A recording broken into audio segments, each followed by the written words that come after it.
ba-doom, boom, boom, boom, boom, boom, boom, ba-doom, ba-doom, boom, ba-doom. Welcome to the video. My name is Sam, and you all know me.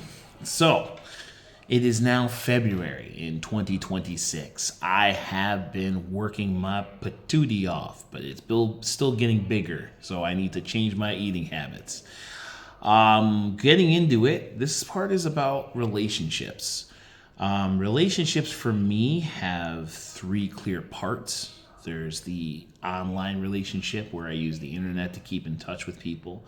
There's actual talking, which is family and friends, and be the social networking aspect of my life.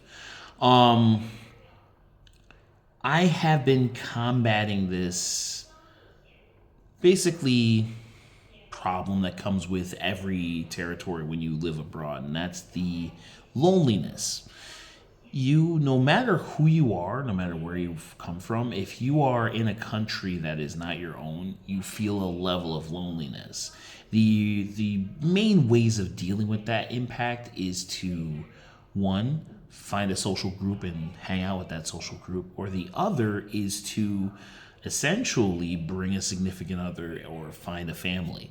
I've been single for so long, I'm not really good at dating. So I'm kind of more of a friend to everybody.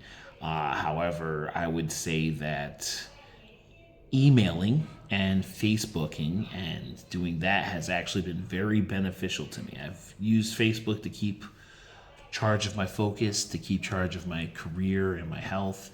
And now I'm starting to use Facebook to contact people like I used to. I know that the app is old, but that's what I'm kind of using it for. Next would be, I would say I'm using probably other methods to. One special note, I want to say to everybody that I will be posting my interviews. I've interviewed some foreign friends, some Chinese friends, and I'll be posting my interviews starting in this month of February. My goal is to interview as many people as I can and to put those interviews online on my YouTube channel so that you get a chance to know what China's really like. I think it's very important that people get to see authentic China for what it is. Yes, there's good and there's bad, but I want people to have an idea of how I'm really living. That's it. Thank you. Which led me to the next section. Last year, I wasn't really satisfied with how well I kept in touch with people. I actually put myself in isolation. Mostly to focus on work and partly to figure out what my vision or purpose was.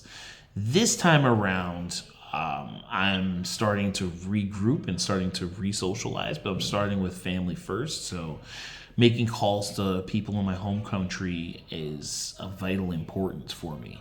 I want to make sure that the people I really care about know it. I've lacked in that area for about a year, so obviously I have a lot of answering to deal with, sort of, in a way of speaking. But in addition to that, I would say that the third area and most important would be my local social life. Because I chose to sort of focus on myself for a year, it kind of isolated me from everybody here. It's not a bad thing to sometimes think of yourself, but it is a bad thing to allow other people to use you and for you to not realize that they're doing so. So me taking a year was a way of me to really assigning who's really there for me as a friend and who's there for me for the moment of just having fun.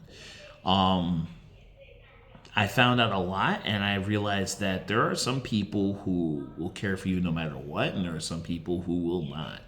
So for me, moving forward, I want to make sure that, again, people can depend on me, but I know that it's not reciprocal. When you know that, then it's easier to be a good person, because now you know that the energy you're giving off will not be returned, and you won't sit there in expectation of it.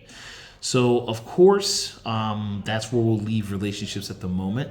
I do have future goals, but I won't share those here. I want to say, if you enjoyed the video, please like, share, and subscribe. And I look forward to talking to you guys next time. Peace.